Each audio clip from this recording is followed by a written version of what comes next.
Good morning and good afternoon. Welcome to this week's edition of the Digital Shop Talk Radio. I'm Tom Dorsey. Today we're going to be talking about fighting your declining car count with a tablet, wheeling it around like a lightsaber. And so we're welcoming back Ryan Flattum from RMF Auto Service in hopefully sunny and warm Wisconsin. We're getting into springtime. Welcome, Ryan. Ryan's got a couple locations up there. And we've got Roy Foster joining us from Roy Foster's Automotive in Reno, Nevada. And welcome back, Roy. Thank you. Thanks for coming on, guys. I've got my co-host with the most here, Uwe Kleinschmidt, joining us again, and Bill Connor, one of our epic AutoVitals trainers, getting out there every day, rolling up the sleeves and helping shops to succeed. And so today what we want to really get into and talk about is, everybody knows, looking at the data that I see, I would say as an average, at least across our network, we're probably down 30, 35%, in car count, a lot of areas. And, but you know what? When you dig a little deeper, you see that there's shops that are following some best practices that are actually growing their revenue in the face of that declining car count. And so we've got a couple of folks that are doing that here on today. They're going to tell us how we're going to get that done. So let's start out there if we could. Roy, I'll start with you. What's it been like for you, and how are you staying, busy and profitable? Yeah, so you pretty much described it exactly right. So car count's down, and fortunately we had all these best practices in place, right? I'm feeling really fortunate. Having the tablets, just having the process down already, and seeing my guys just maximize all the opportunities coming through the shop. There's obviously they're spending a little more time with each vehicle because I'm seeing the average number of recommendations per RO going up. The ARO is way up. Like to see the revenue a little higher, but considering where the car count is, I'm really happy. We're doing great. So March, we actually increased about 8% in March. So that was pretty nice considering, some of what I'm hearing around me. Yeah, exactly. And, and it's to your point is you had the fundamentals in place, you had those best practices in place, and you focus on those and they carry you through. Ryan, are you seeing similar, results in your shop? We are seeing similar results. The day they shut the country down, our phone quit ringing for the most part. So we did a couple of unique marketing things to try and get some cars in the parking lot for one, but then once we got the cars in the parking lot, obviously the inspections were key, and they have been, and they've proven to be. Our ARO is up massively compared to our car count's still down, but our ARO is up. Yeah. Extensively. That's fantastic. And that again, that's, and it's probably one of those things where you look at, because as I go through the data and I see, and all of a sudden, inspection sent rate is up. Number of recommendations per vehicle is up. And you probably kick yourself and wonder why you didn't do it from day one, and then, so what is the plan to continue those best practices moving forward so that you kind of, stay sharp even when we're, back to the feast part when we get busy again. Yeah. I was never a big fan of meetings. I kind of thought they were counterproductive a little bit because the guys aren't actually turning a wrench, right? Yeah. Without a weekly meeting, I don't know that you can sustain proper inspections. We have a half hour to an hour weekly meeting per shop each week, and the guys enjoy it, and it changes our inspections. Yeah, no, that's fantastic. So let me ask you this, Roy. Yeah, same question to you, buddy. How you plan on keeping the momentum coming out of the downturn? I totally agree with Ryan, right? The meetings are super important. We've actually ratcheted up to a daily. Hasn't been a long meeting, but every day we're talking about it. Yesterday I'm talking about the stats with my guys. It's like, look at this, this needs to be the new standard. This is this is what we're doing, and this is now the expectation, right? So, yeah, the meetings are huge, and you know, we talk about the KPIs almost every time in our meetings, and you know, it's not because of lack of imagination. It's because the repetition of learning, you know, these guys are starting to get it, and now they're seeing the results. They're hearing about dealerships around town where they're down to 2 techs and 1 service writer, these huge facilities, and they're hearing about their friends not working, and here they are, you know, it's just business as usual pretty much over here. So they're seeing the results, and you know, the buy-in is awesome. Yeah, yeah. So you have seen already some applications from other techs coming through? I've a couple, nothing great yet, but I'm aggressively trying to build up my bench right now so I can, you know, get a bunch of those guys lined up. So when I do need somebody, I'll at least have that relationship, right, have already sold them on my business, and then just, you know, hopefully with a phone call, move them over. That's my goal. Yeah, and you know, I mean, hey, that's how you attract the ants, right? You got to get a lot of honey, and you know, if you got a full parking lot and doors are open and compressors are running, and you know, I mean, that's from a guy who's looking at a you know, a place to call home. That's very attractive, and it's fantastic to be able to stay busy and you know, and just be a leader in the community through these times, right? Let me ask you this, Roy. What made you decide to get into to take that leap and run digital inspections in your shop? It was a long time ago. The NAPA guy came by with the AutoVitals, you know, said, "Hey, check this out," and was like, "Wow, I got to have it." You know, I saw the potential the instant he showed it to me, and you know, it took a little time to get my guys used to it. But a while back, we had a little glitch where we didn't have the tablet for a couple of days. And man, they were clamoring. When the hell are you going to get this fixed? You know, you got to hurry up, get this going. And, you know, they totally depend on it. You know, they love the chat feature. There's not a lot of walking around, not a lot of wasted steps in the shop. You know, just everything is instantaneous. It's all in their tablet. They're not looking for paperwork. You know, it's just a well-oiled machine with the tablet for sure. Yeah, but it's funny, you know, you go from, oh my gosh, you know, what a disruption, and we'll never use this thing or be able to use it. And then, oh my, I need my tablet back. What do you mean? You know, matter of fact, Bill Connor was the one who really kind of taught us that before Bill came to work with us when he was over at Craig's. You know, he had a seasoned crew over there. You know, they were long in the tooth, as I would like to say, and boy, Bill had them whipped into shape and nothing flat. And you know, it didn't take long. We used to, matter of fact, we had a great video Marco we used to use for, you know, where he was just like, you know, I'm putting a lot of good hours in it right here on this tablet.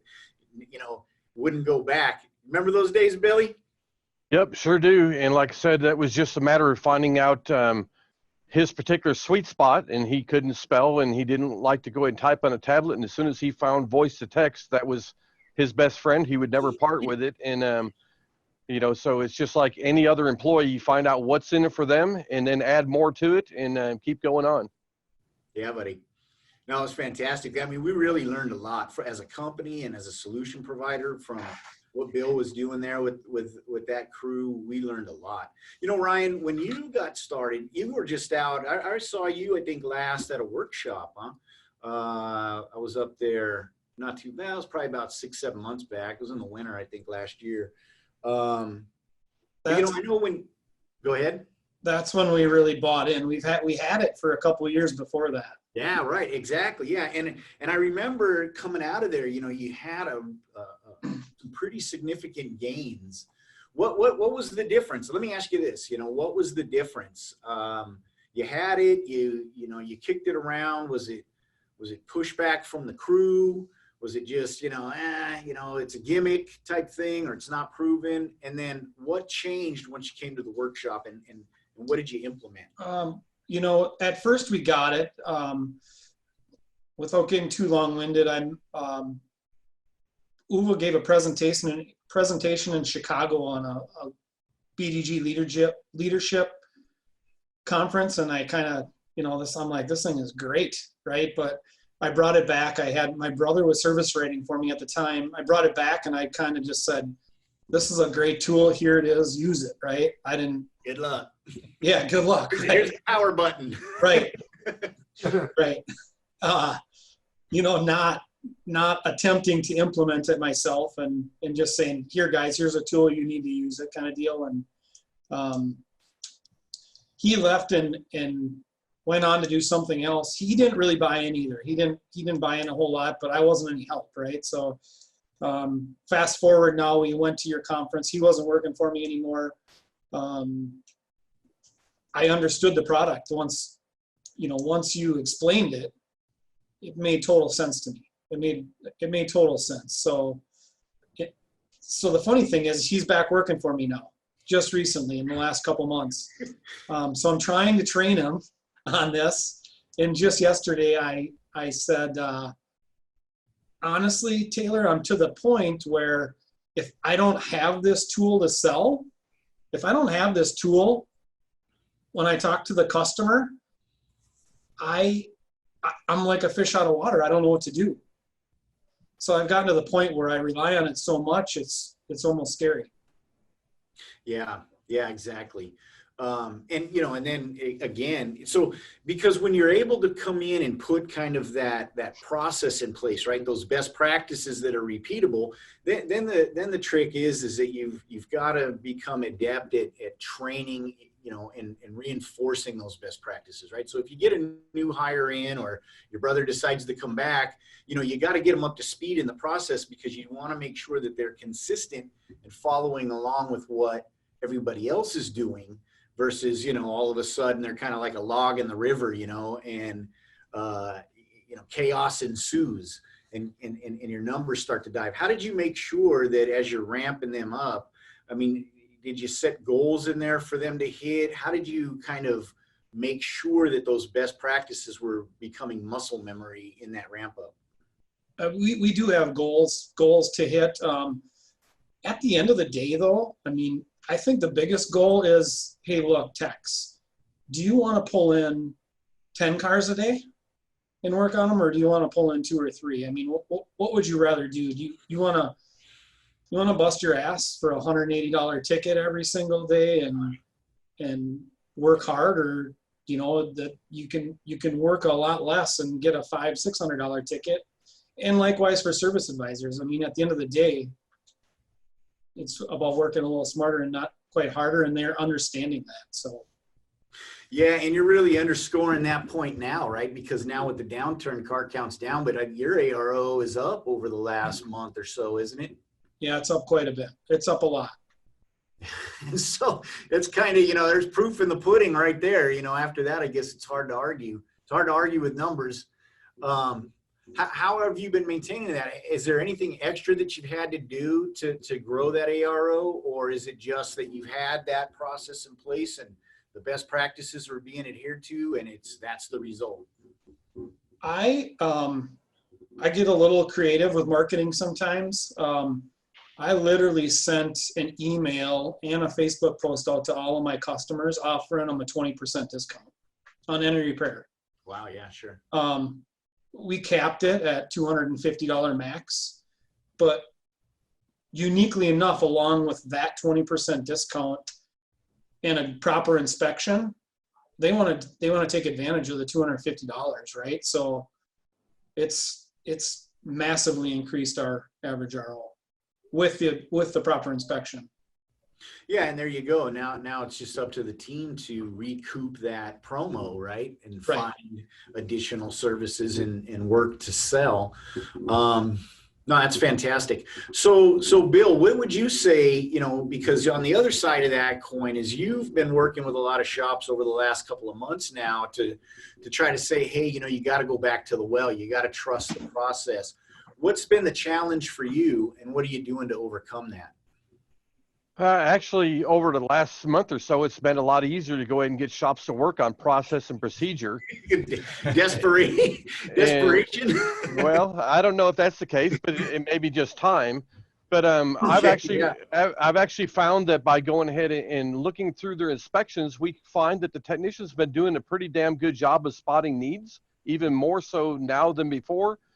And we've always focused on motorist research time, but one of the most interesting things we found is that if we ask them if the customer is at the shop and your shop has 5 recommendations, how much time would the technician spend on average to explain that to the customer in the shop? Across the network, all the hundreds of shops I work with, they're telling me between 1 and 2 minutes per recommendations.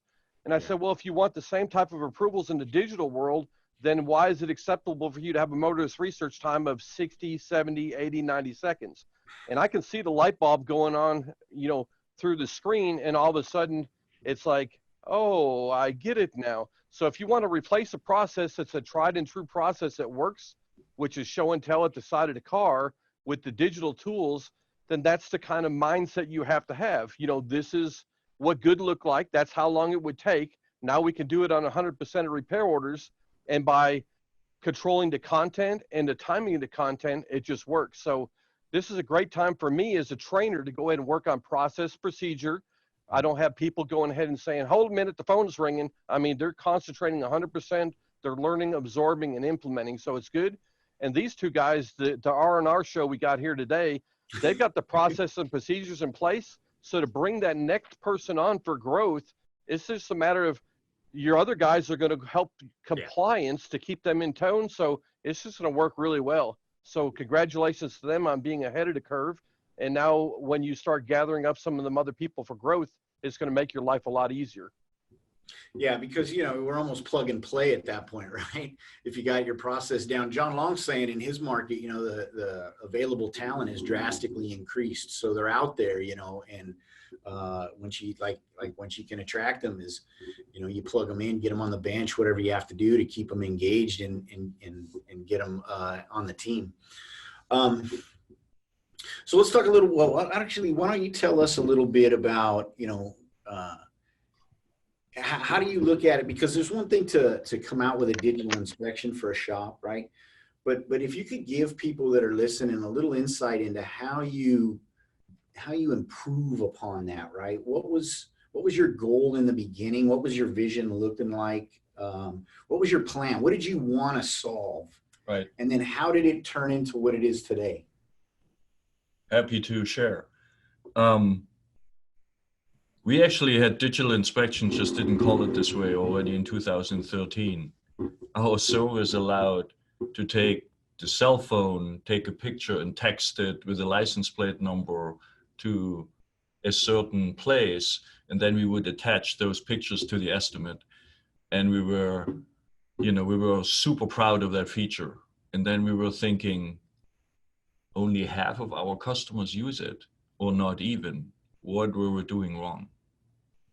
And we realized we just added another tool to the vast toolbox of service advisors they had to use. The constant switching between tools, the constant interrupt-driven work didn't allow them to actually take advantage of it. And so that was for me, a huge epiphany.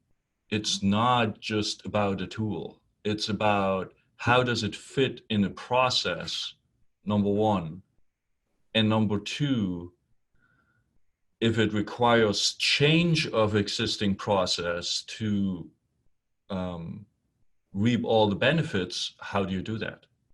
Right. So my favorite analogy is, if you switch from a landline to a smartphone and you don't change your process, then you only use it at home or at work, and you start wondering why the keys are so small.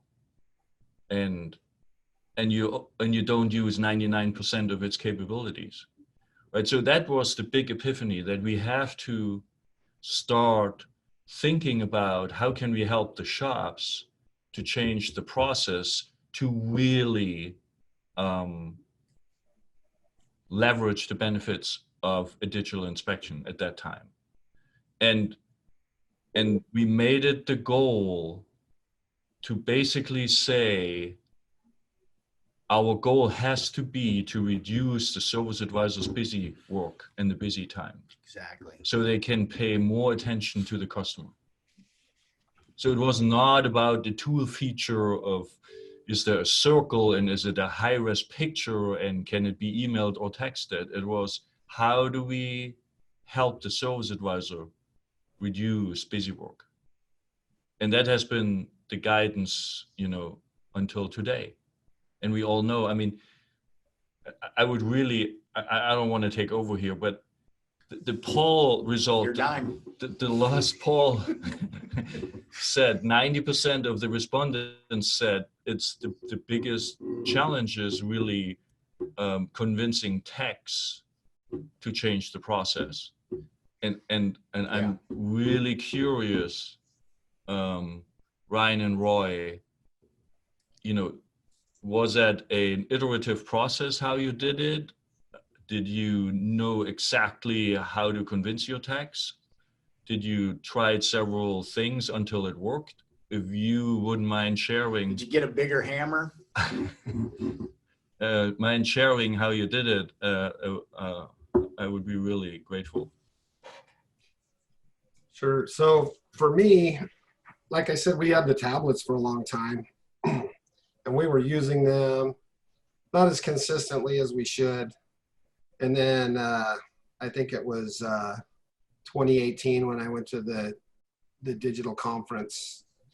And once I learned the potential, once I had like 100% buy-in and came back excited and was able to start teaching them, and showing them the fruits of doing this. And, not just from the customer's perspective, but from the owner's perspective, where the tablets generate so much data that I could actually help them to bill more hours, to, be more effective in their job. Yeah. So I think the first buy-in was me. And then once I had it figured out, I mean, we've been soaring. And I've taken on a couple new guys since, and it's been no problem integrating them. One guy in particular moved up here from Vegas, worked in a dealership, had never seen a digital inspection or used a tablet.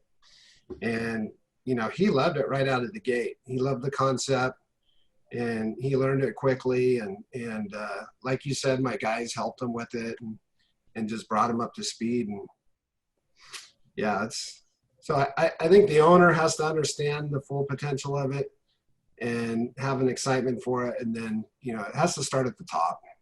Okay. Yeah, Yeah, Ryan, I totally agree.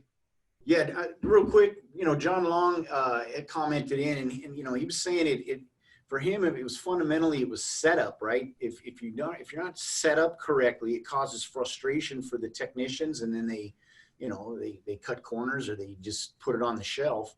How did you make sure that, to Uva's question, how did you make sure that your setup and the process was clear and transparent, and do you credit that for your success in ramping them up onto the digital inspection program?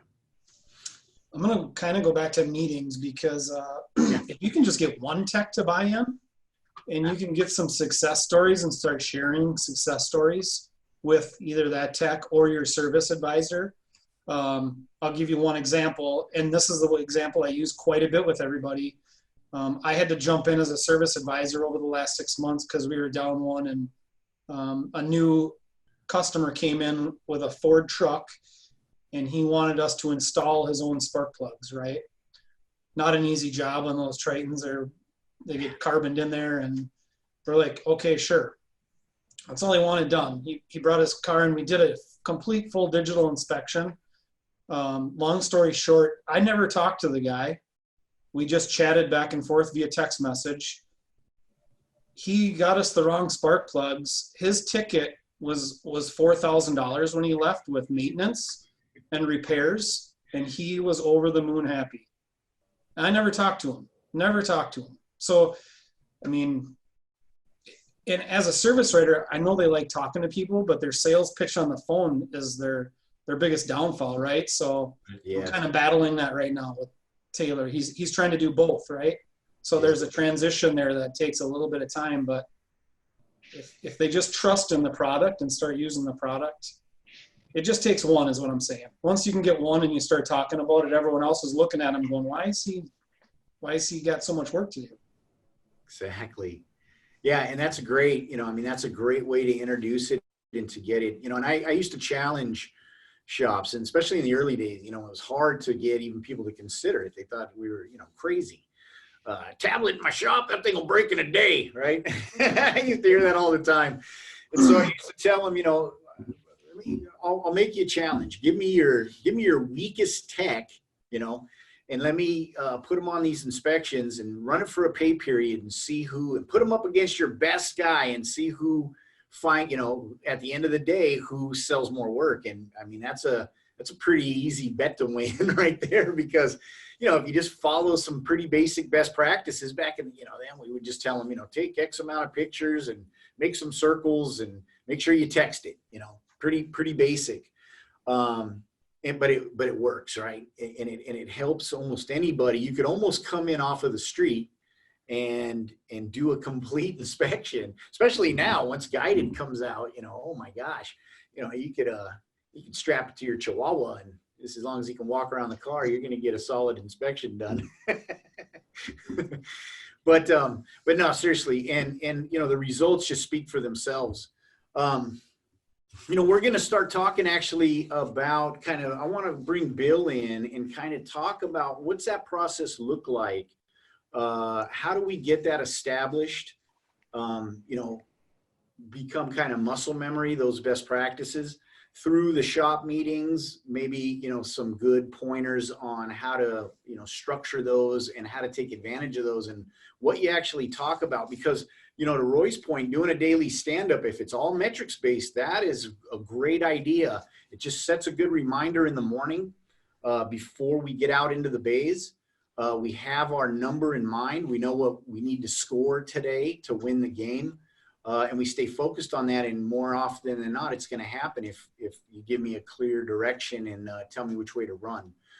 So let's chop that up a little bit, talk about that, and talk about some of the other, best practices that you guys have been relying on through this downturn to grow that ARO. Bill, you want to kick us off a little bit and get us started? What is it, what is a typical, I would say, kind of check-in look like when you're calling a shop and do you go, what does that process look like? How do you analyze where they're at and what we need to talk about? And then, and what does that process look like from your perspective? Well, I'm sure Roy is pretty familiar with my process on it, and that is we go ahead and he's already ready. He's got the business control panel open. He's got the multi-shop list open, and then we go down that list and identify one or two things that they need to work on, and then we take off from there. So here recently, I've adopted, as I have shops that are coming on board, I go ahead and start looking at after they've got some inspections done and they're sending out, I look at the motorist research time, and if it's up in a level that's in a good spot, I know a whole bunch of other things have went right. If I look at that KPI and it's low, then what I can do is I can start looking for the edit rate and other things that actually feed into that and dissect it from there. And then one of the tools that we actually use really often is what we call the inspection result audit. So as soon as the staff understands is that, look, having the information on the pictures is a combined effort between the service writer and the technician working together as a team. So it's not us against them. They all work together as a team. And that everybody is responsible to go ahead and have 4 elements on the picture. So if something's bent, folded, or mutilated, we expect to have an arrow pointing right directly to it is, just like the technician would do in the shop. And it should say, this is what the component is, here's why it needs to be serviced, and here's the reason to buy today. If they have them elements on it, that's what we're looking for, and that's what is giving the transparency to customer. And so then what we'll do is we'll show them how to do an inspection result audit, that they can do this in their meeting. I encourage them to do 1 or 2 audits during each meeting for 3, 4, 5 weeks in a row. And the goal there is after everybody knows what should be on them to go to the communications center, filter it to go and get inspection results only, let them randomly pick 1 or 2 from the list and have them go down and let your staff tell you what they could do better. And then after 1 or 2 people have said, ask the next guy, can you add anything else to it? So now you're building a culture of teamwork in the shop, and it just works. Oh, that's fantastic. Yeah. So there's a lot of nuggets there to make sure that, you know, write them down. We'll have this recording posted up, you know, afterwards if, you know, so that you can review that. But it's really critical to, I think to Bill's point is if you structure not only how you communicate through that picture to the customer with those 3 critical success factors, but then also identify those in your meetings and in your audits to reinforce what does that look like? Why is it important? And then, you know, show the results, right? Show that increase in hours sold, show that increase in ARO, whatever it might be, down to the individual level to how it impacted that technician directly. It's going to click and people are going to pick that up. Ryan, when you're having your meetings in the shop, I mean, are you following that? Obviously you are, because Bill wouldn't have said you were if you weren't. But I guess what I want to know is do you notice a bump that stays consistent after you kind of set that guideline and communicate that in the meeting? I think he's talking to you, Roy. Oh, Well, that one was for you, Ryan, but I'll take it from anybody. Oh, was? Yeah. Well, Bill is not my coach. Oh, I thought, yeah, I'm sorry. I thought you were, because, you know, when you described your meeting, it sounded exactly like what Bill said. So did you come to that on your own? Or did you learn that from Bill at the conference? So I guess we've developed it a little bit on our own. That was a lot of good information that Bill just gave me. So I was writing stuff down as he was talking. All right. Well, Roy, tell us about it. You know, because really, I think that's the critical thing that we want to make sure that we get across to folks is that we really want to set an expectation, right? Set a goal for them to reach, and then recognize that goal, or then give positive feedback and reinforcement on, you know, if they're not there yet and how they get there. yeah. So our tech's goal, one of the things they like to see is the hours billed per RO. You know, they have a goal set for that. And then they can see the correlation, just like Bill said, if the average motorist research time is low, then we know there's a problem. We can go back and we can, I don't want to repeat what Bill said, but I think it's worth doing. You know, look at the inspection rate, look at the number of recommendations per RO, look at the number of edited pictures, inspections sent. You know, all those are key indicators that are going to drive that up. And then the average motorist research time directly correlates with the ARO. That's our end product, right? We want the ARO up. That's like the cherry on top of the sundae. Right. So, and I also like what Bill said about the, so I've been really transparent in my meetings. Even the weekly revenue, I'm sharing with these guys. Sure. I'm telling them what our break even is, and you know why it's so high, and you know why we have to get these kinds of numbers and where the money goes, and you know, so there's been a lot of other education going on, but I think it's really improved our culture because, you know, a lot of techs see all these dollars flowing through as like, oh yeah, Roy's just getting filthy rich while I'm only making $40 on this job. You know, that's their mentality. Once you start to educate, you know, hey, this money is going somewhere. And then you get in a difficult time like now. I came out and told my guys, we meet every day, like, our business is sound. It's solid. We're solvent. You guys are going to keep getting paid. You don't have to worry. Yeah. You keep doing the inspections and meeting my expectations, and you'll keep getting that regular paycheck, and you won't even notice this. And you know, now they're understanding, yeah, we have reserves built up because we've had these good practices, and you know, they're still, just like promised, their paychecks are coming in just as usual. So I think it's been really effective, and in hindsight, you know, the things that Bill's taught have been just invaluable. Fantastic. Question from the audience. Yeah, sure. Roy and Ryan, but you know, not all techs adapt at the same speed, right? So you have the people who get it quickly and buy into it, and some go a little slower maybe, or sometimes you have also cases of it works for half a week and then for the rest of the week it doesn't, right? So it goes up and down when you look at the inspection rate, right? How do you do that in the shop meetings? Do you go as far as showing individual KPIs and then use that as a learning opportunity? Or is that a one-on-one you do outside of the shop meetings? That's a good question. I can take that. So yeah, in the multi-shop view, we're looking at all the KPIs, so they can see, and I'll point out winners and losers, not to shame anybody, but right. Hey, here's something we can do. And then another, you know, like Bill said, you get the techs to start teaching them. The techs will chime in. It's like, hey, if you try this or do that, that's really helped me. And, you know, it'll just start to build that culture and, you know, and consistency. We always talk about consistency and, you know, meeting the customer's expectation, because we set the expectation at the counter with the process.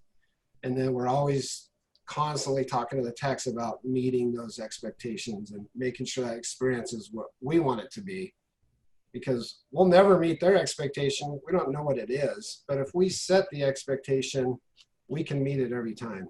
Mm-hmm. So one of the things that I actually talked to Roy about early on in the business control panel is you're never going to have all of your employees on the same place in the journey at the same time. So I showed him how in the multi-shop preset to identify 1 or 2 KPIs for each employee that they need to work on, and then create a separate preset for them with the expectation is you're going to look at them in the next 7 days and keep working forward. So using the multi-shop preset as a different type of tool for helping your employees go on. And again, like he said, it's not to go ahead and punish them. It's to say, these are KPIs I know are going to help you and the shop. I need you to focus on them. Please tell me if there's anything you need to know as far as me providing you more tools, education, let me know. But then what you're doing is you're guiding each employee along on the journey at their own rate, instead of trying to go ahead and, you know, force everybody into the same mold. Because if a guy's already a superstar at inspection, editing, and so on, why would you hold him there if you can start working on other things with him? So again, it's you know, a process, and we want to help each person along the journey individually and a group at the same time. So Ryan, let me ask you something. You know, when we're talking about, you know, what's important to the tech and how to get the tech, you know, to meet his goal, and how do we get the service advisor? You know, we've been talking a lot about KPIs, or key performance indicators, right? And really what that is, it's a metric, right? It's just a number, and you can set, you know, where you want the number to be. That's your goal. And, you know, kind of your baseline, where are you at today? What does that number say? And that, in a KPI or key performance indicator can be applied to pretty much anything, right? Your ARO, your revenue, or your inspection rate. What would you say are kind of the most important for the technician, both for the technician to understand what he needs to produce, but also for you to be able to monitor that technician and make sure that he's following protocols? And also, what do you use for the service advisor to make sure, you know, the same thing, that they're going to hit the numbers? We, you know, at the end of the day, it's always average motorist research time, I think, is the main goal, because that correlates to increased average RO, right? But like Roy said, there are some key factors: inspection sent rate, edited pictures, recommended services. Yeah. So yeah, that's a great one, right? You got to have some, you got to have something on the plate. right?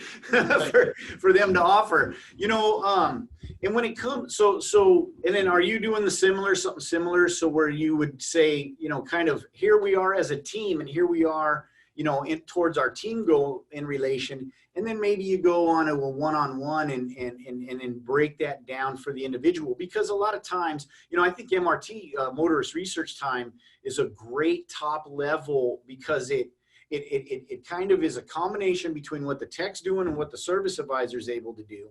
But then as you look into it, if you drill down, some folks might not be making as many recommendations per inspection as others. Some might be editing more pictures than others. You can really find individual kind of behaviors or results. Do you have those kind of counseling sessions in a one-on-one? I do, or team-wise. I try and maybe I'll just kind of stop the guys in the shop, and I did it this morning actually.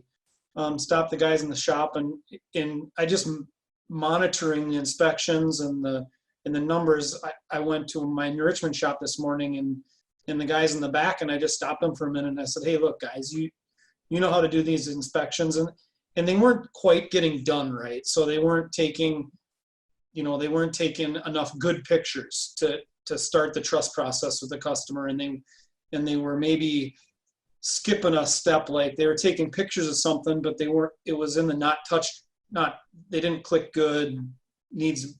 So it's given more work to the service advisor. So we just had a quick, and I try not to lump anyone individually into shaming them. So, but I try and talk about it collectively with each team.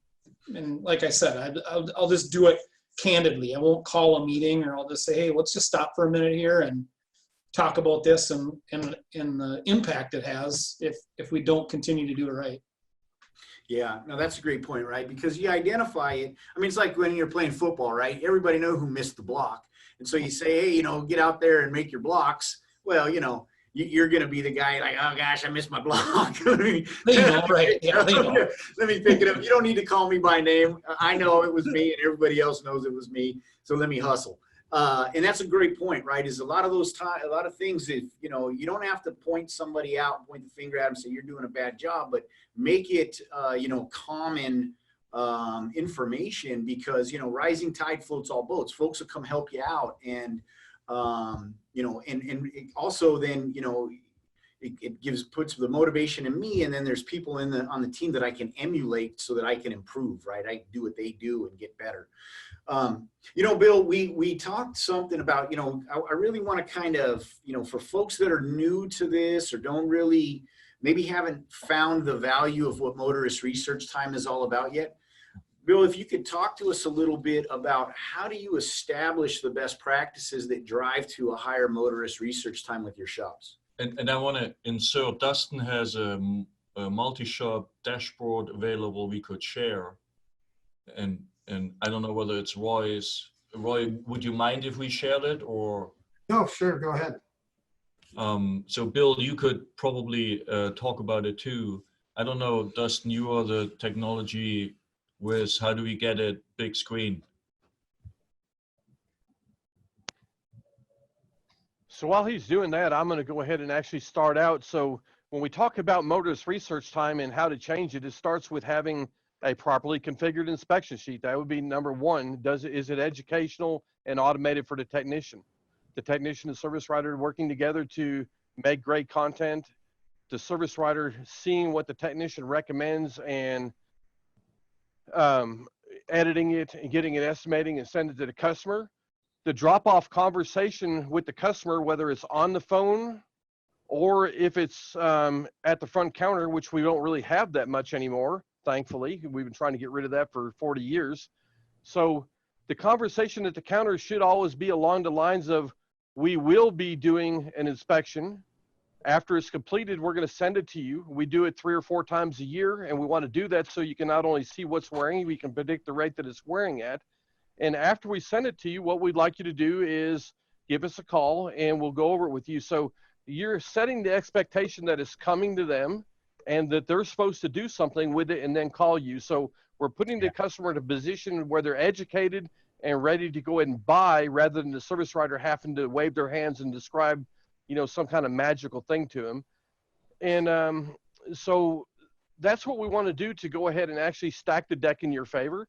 I like a couple episodes ago, Fred was on there, and he actually goes as far as, if a customer calls and they haven't looked over the inspection result yet, he'll ask them, have you looked it over? And if they say no, he said, look it over and give me a call back here in a few minutes. Exactly. So, hangs up on them. Stacking the deck in your favor. I mean, if we were going to Vegas, we'd want to go ahead and stack the deck in our favor. Why the hell wouldn't you want to do it when you're working with your shop? So, those are the things I'm looking at. And earlier you asked a little bit about the KPIs in the business control panel, and how you break down what the technicians should do and what the service writers should do. So on the technician, I want to know the percentage of inspections they're doing. I want to know the number of recommendations they're making. So that's critical. I want to go ahead and show them their KPI for their average hours per repair order. And then I want to drill down to service advisor efficiency, and I want to go ahead and show the technician their hours per day on average over whatever time frame. So them are things that really go ahead and excite the technician and drive them. And you could go down to recommendation to sales. Is the technician actually recommending a certain job? That's where the quick win process comes in. And the shop meeting define exactly what they should do on a topic, exactly what the picture should look like, exactly how the service writer should mark it up, then estimate it, send a damn thing to the customer, and let them call you. So controlling all the message the customer is going to get. They don't have to go to anybody else. They don't have to look for YouTube and find Scotty Kilmer by accident, and then have them go ahead and call you. That's what we really want to do. So you're removing the pressure from the customer. You're not going ahead and sending it to them and picking up the phone and calling them, interrupting their life. Right now, they could be dealing with, kids and in-laws living in their house because they can't go anywhere. Let them relax a little bit, look it over, and then call you. Now it's not a pressure sale. They're not rushed and so on. And you'll just find everything going up exponentially by using the process. And having done this with literally hundreds of shops and coaching hundreds and hundreds of shops, I pretty much tell you what works. And using the business control panel every day, when you start looking at things like, if your average number of recommendations is 4, and you're only taking 4 pictures on average, and you're only going ahead and having 60 seconds of research time, it just doesn't work. So I have shops all the time that they have 8 or 10 recommendations by the technician, and they've taken 3 pictures. Why in the hell wouldn't you have at least 1 picture per recommendation and then have them edited? So plus another 4 or 5 pictures on topics that we want to show the customer wear over time, because we should be telling them drop off. We want to do this 3 or 4 times a year to see what changes over time and help you predict what's wearing in case you need to budget. That's things that are all in on, customer statements, value statements, and that's kind of what we want to do. Yeah, you kind of, because I was going to take you there, right, is that, we're big on, so yes, motorist research time is going to be, really should be the number that you're driving towards, right? Because everything else follows, the sales, and it's not even sales, the education happens, and then the decisions are made in your favor. That's really how it works. And it's one of the hardest things to do, is to change that habit of wanting to sell something, to like, to Ryan's point, with kind of how his brother likes to do it. That's a habit that we've learned over time, and it's hard to break, right? And why? Hey, I've been successful at it. I kept my job at least, so I must have been doing something right. And to say, I'm going to create this story through the pictures and the information, and then send it off to somebody, and I'm going to wait for them to call me back and ask me questions. That's really antithetical to how we're kind of wired to operate and how we think that we should be doing it. And so it takes some time, and it takes some consistency, and it takes buy-in from both sides internally on the team. And then, you have to make sure that you have that process down to where you hit that send button and wait and watch the timer and do these best practice steps. Real quick, also, I wanted to ask, we had a great question in from Greg Poznansky, and he wanted to know, how does, are you guys using voice to text in the shops? Are your techs using it? Are the service writers responding back? And, how does that help, the service advisor to communicate the need and educate the motorist? Ryan, I'll start with you. Are you guys using the voice to text, or your techs using it in the shop a lot? We're using a little voice to text, like with chatting. Not a ton of voice to text, like wrong part or something like that. They'll be in the chat, or some of the techs are using some language, like if they take a picture, they'll, voice to text, but communicating with the customer, not really. We're not using it to communicate with the customer. Minus just adding stuff to the inspection. Yeah, and that's what it would be for, is to leave the tech notes and things like that in there instead of typing them out. Roy, are your techs using the voice to text? Definitely, yeah. They love it. They can't type real fast, most of them, and can't spell real great, some of them. So it's way more efficient for them just to hit it, talk into it, edit their notes quick, and then just move on. So yeah, I would say that's a big winner for us, for sure. Yeah, because to your point, it's quicker. It'll kind of do some spell correction for you. But then also the nice thing about it is that the service advisor then doesn't really need to go get extra info. He doesn't need to try to decipher it and figure out what you're talking about. It's going to put it, in pretty plain speak right there in front of them. And a lot of times, and that's another best practice, you really want to train your technicians to leave their notes in a way that you would communicate it to the customer, because then I don't have to do a lot of editing. I can just add those notes as, for customer eyes, and off it goes. And maybe, do a little period or punctuation here and there to clean it up. But instead of having to go out in the shop and ask you what the heck you were talking about and go back and type it all in, it's going to work like that. So if you're not using voice to text now, make sure you turn that feature on, give it a shot, just use it, in some questions and internal communications at first, just to get kind of used to it, and then knock yourself out. It's going to be a great tool for your technicians to use when they're doing the inspections. They just kind of talk to the tablet and tell it, the story, and then you can easily communicate that over to the motorist. Our young guys tease the older guys, because the older guys seem to use the talk to text a little bit more, and they're old people use the talk to text, and they're like, we're just a little smarter than you. You got to pedal faster. That's great. So one of the things we found when it comes to voice to text to go ahead and get them to adopt is we would actually have a drag race in the shop. And what we do is we'd have a sentence that was written out, and we'd say, okay, you're going to write it out and you're going to use voice to text. And we would use something like, this is your cabin air filter. It needs to be replaced so you don't have to breathe this stuff being pulled in the passenger compartment. And I promise you, hands down, the voice to text will win every time. And you won't be able to read the other one because they're in a hurry anyways, just like they would be in a shop. So that's a pretty cool way to go ahead and challenge guys. Say, hey, let's go ahead and you prove to me that you can write it faster and clearer. And, you can be doing what you're doing. Otherwise, let's go ahead and use the tools and technology. The other thing I found out recently that I've got a lot of shops that I've tried to get them to use is a service writer can hook up a Bluetooth earpiece to their PC. They can tap in a field, hold down the Windows key and the letter H, and use voice to text to enter data into the management system. So, we used to think that they only had that capability for a technician, but now using the tools that are built into Windows 10 and above, it's really fast for a service writer when they grasp the technology and use it. Well, that's pretty awesome. Tony Funderburg's asking a question too. She's wondering, what do you guys do to try to cut out some of the background noise when they're using the voice to text, because, it could interfere with what's getting typed out. You guys got any suggestions for Tony on that? Is there any tricks you're using? It's definitely a challenge. Some guys taking off wheels next to you, know.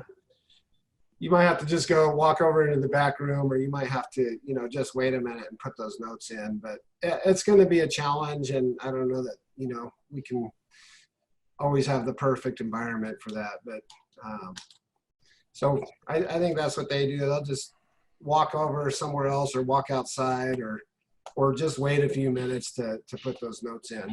So here's one of the things I've actually been telling shops when it comes regards to that is that if you got something that you're going to have to go and put a lot of data in, like, on a repair order, you want to put concern, cause, and correction in there. That's going to take a little bit of typing. Every vehicle comes with its own sound booth from the factory. Set in the car, shut the damn door, and talk away, and it just works. Perfect. Good idea. Factory installed. Bill has all the answers. Yeah, that's awesome. Yeah, and Anthony's saying that the Bluetooth headset can be linked to the tablet too, so you could have your techs walking around like like Secret Service out there doing the inspections. So you might want to try that too, Tony. I mean, yeah, Tony said she got blown up with great ideas. The car, shut the damn door. That's our new AutoVitals. That's our motto now. Our tagline: get in the car and shut the damn door. So real quick, let's talk a little bit about, completeness. I want to kind of round it out, and give some great takeaways for folks that are either new or really looking to, follow some of the best practices that you guys have shown. And actually, Dustin, if you want to put that business control panel back up there, I mean, that was some stunning numbers that I was seeing. I saw a lot of 40% down in car count and green on the ARO and revenue side. Let's take a look at that. But, for folks that want to really get that established, how do you guys handle your inspections? Do you have a single inspection and you expect them to fill out each and every single topic? Do you have kind of like a cursory inspection that you do and then move them to a deeper inspection as they find conditions that they need to investigate more of?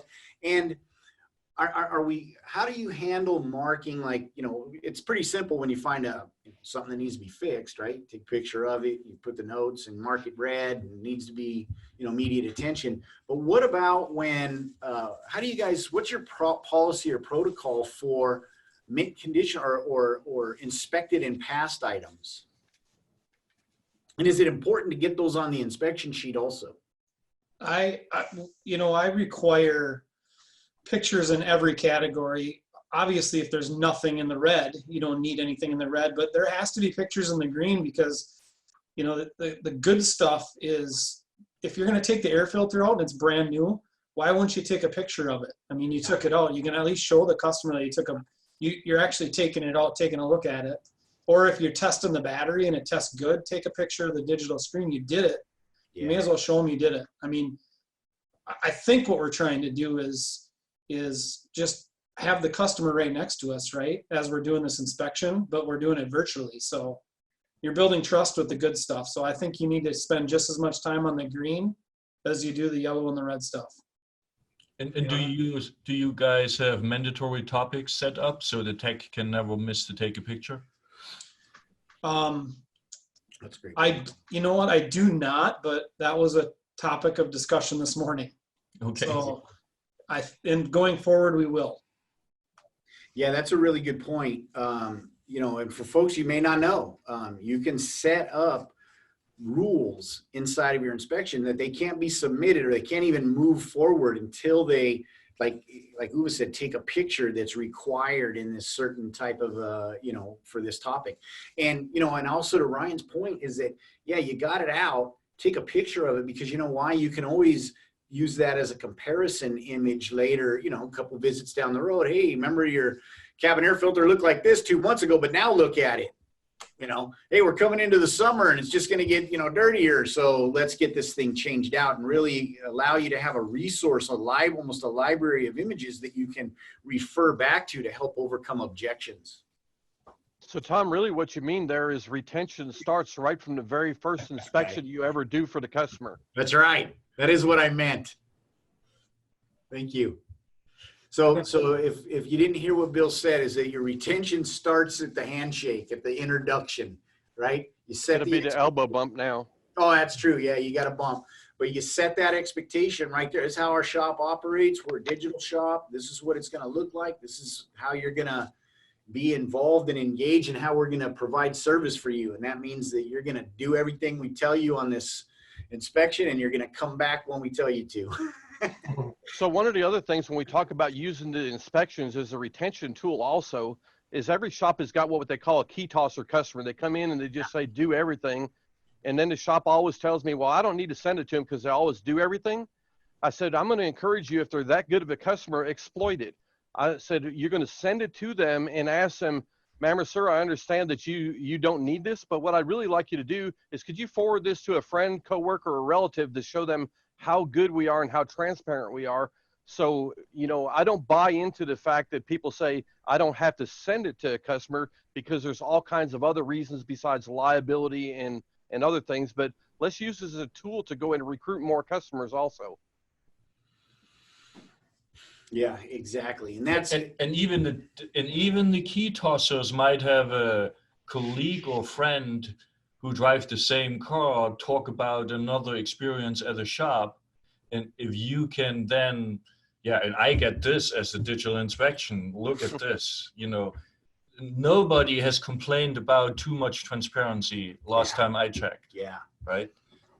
And so it definitely helps. Yeah, and that's a great point to, you know, to always be consistent. You know, don't assume anything, follow the process, take, you know, do the best practices, take the pictures, you know, check the items and document, because you never know, right? They might publish it up on their Facebook page and you get, you know, 10, 15 appointments booked. And people like to see you're complete. You're showing the good, the bad, and the ugly.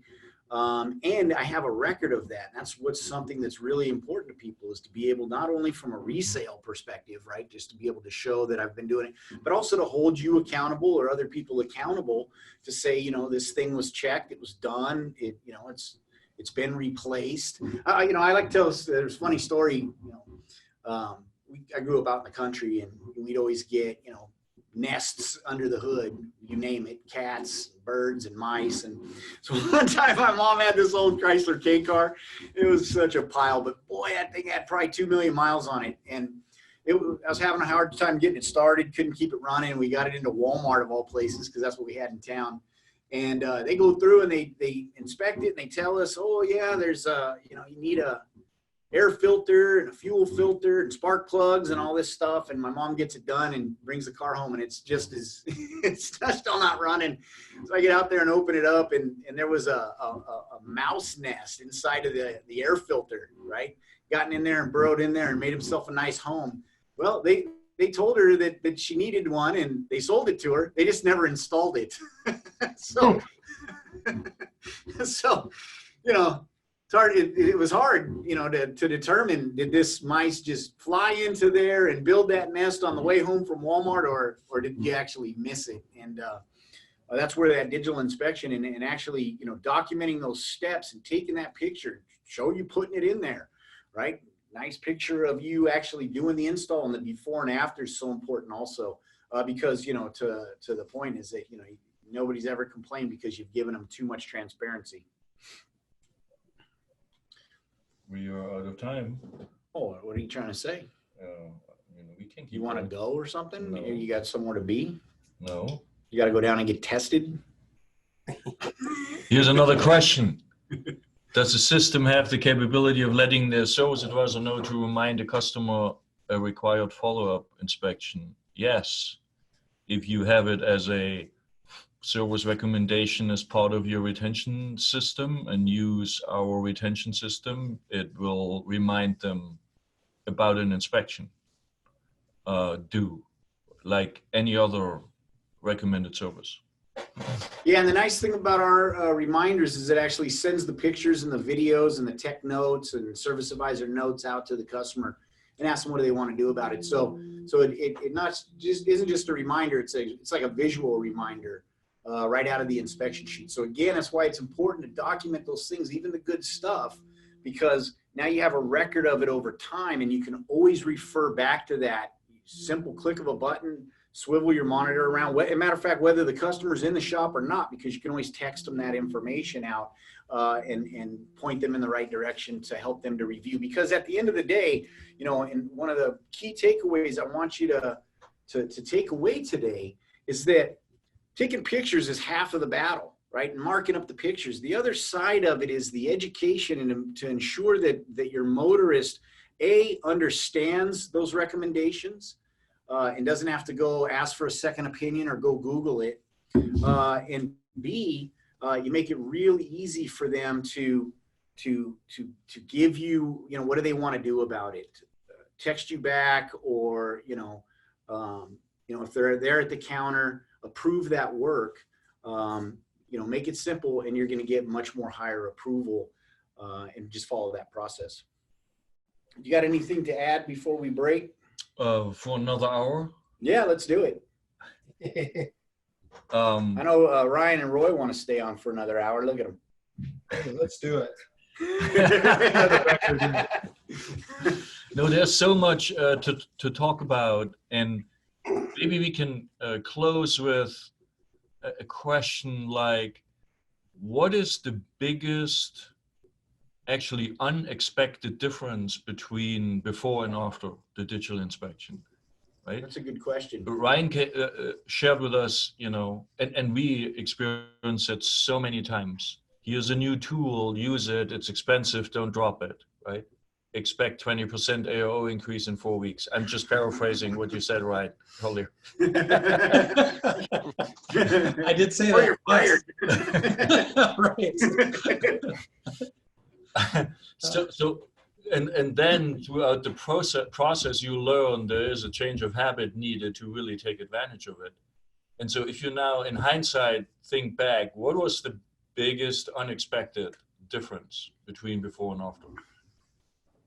For me, I guess I started the business by myself. I started from brand new, from scratch, and I think the level of trust I gained with the customer was the reason I became successful, right? But then when you start adding employees to try and get them to do the same job, or get the customer to trust them the same level as they trust you, is the hardest thing I've ever had to tackle, right? It's really, really tough. And this tool, I think, it's super easy. It makes it a lot easier, right? Like, we're just being totally transparent. So I think the trust and the communication with the customer, as long as you're doing it right, I never would have believed that this tool did that. I just thought it was a tool to help us sell more stuff, right? It totally transforms the way you communicate and the trust factor. Awesome. How about you, Roy? Oh, I think the biggest thing for me was, that I love the technology and I was attracted to it instantly, like I said. Yeah. I think the biggest thing for me, I love the feedback from the customers. Almost all our Google reviews mention, hey, how great, the other shop didn't let me know about this. Thank you so much for inspecting my car. And so the trust, the perception, the professionalism. But for me, I think it's the business control panel, and learning how to really manage my business. Yeah. And that's been the best byproduct for me. Bill's taught me tons, and our revenues continue to increase. And along with that, the customer's trust and the employees' buy-in, everything's just getting better and better. So, but the business control panel for me is huge. It's definitely helped me take my business to the next level and really manage my business and my employees. Yeah, that's fantastic. And for folks, if you're not using your business control panel, you don't even know what it is, or you're brand new, get over to help.autovitals, dip a toe in there, open it up. It's right down there. It's a shop meeting, right? And that'll get you into the metrics, your KPIs, and then reach out to your advisor and trainer and get to the level where Roy's at, because it'll give you so much insight into how your business is operating, both things that are digital inspection specific and not, right? You might learn some stuff about how your marketing message is affecting you, and what your retention rates, how to improve those, and the type of customer you're bringing into your business, and all kinds of stuff. So make sure you get in there and get that. It's another one of those critical success factors that you want to make sure that you're taking advantage of. by the way, John Long said that him and Adam are ready to come in for the second hour as hosts.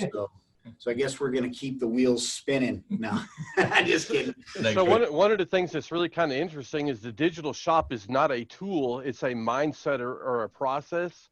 And what's really wonderful about it is that, like any program, in order for it to survive, thrive, and take off on its own, it has to have something in it for everybody. So here we've got something for the technician, the service advisor, the shop owner, and more importantly, the customer. So it's a process that's well-rounded, well thought out, easily duplicatable, as long as you don't fight the process of integrating and onboarding. Yes. In other words, as long as you don't fight what Bill tells you and you just say, yes, sir, and then do it, you're going to be fine. Don't duck those phone calls. Because it's an Easter basket of value. It's a buffet of value. That's awesome. Dustin, what are we talking about next week? We're going to talk about how to grow using AutoVitals. You know, a lot of people think, hey, you know, I don't know if this whole big setup is right for me, but you start with DVI, we maybe grow into workflow, think about adding website, retention, customer service, and how the pieces fit and how they are all tied to shop growth and kind of in different ways. And so, we're going to be talking to a shop or two that's going to help us just kind of lead us through the path on growth. Fantastic. Yeah, that's a great show because, that's the thing, right? If you've got the solution here, you might as well start solving other problems that you have. And you'd be surprised at how, that digital technology brings it all together. I mean, you probably won't be surprised because you shop on Amazon, especially now we're all sitting on the couches buying stuff and that poor guy has to come deliver all that stuff out through the, what was that, Dustin? My co-producer chime in. Are you upset because I'm over, buddy? Are you upset because I'm 12 minutes over? It's okay. I was thinking Dustin was acting kind of childish. All right, let's get out of here. Thanks a lot for joining us, Ryan. Thank you. Bill, you guys are awesome. Little Gunner right there. Perfect. Shout out, buddy. High five. He likes it. Tune in next Wednesday, same time, same place. We're going to learn more about how to be successful as a digital shop. Thanks a lot, everyone. Thank you. Thank you. Go make some more money. All right, cool. I stopped the Facebook live stream. Sorry I went long, guys, but that was really good stuff. Really chock full of good stuff there. Thanks for having me. Nice to meet you, Roy. Yeah, nice to meet you, Ryan. Take care, guys. Thanks, Bill. Yeah, thank you. And thanks to all our participants today, too. Thanks for hopping in with us. It was a lot of fun. Catch us next time next week, autovitals.com/DSTR, or you'll be getting some emails on how to sign up for next week, too. Get in early and often. That's right. And thanks for participating in the polls, asking questions, being active. Thanks, everybody. Yeah, and also, before we go, if there's something that you want us to talk about, text that in, chat that in, give us some show ideas for you, something you're struggling with or something you want more information about. We'll be happy to put some shows together and maybe even ask you to come on. So, till next Wednesday, thanks a lot.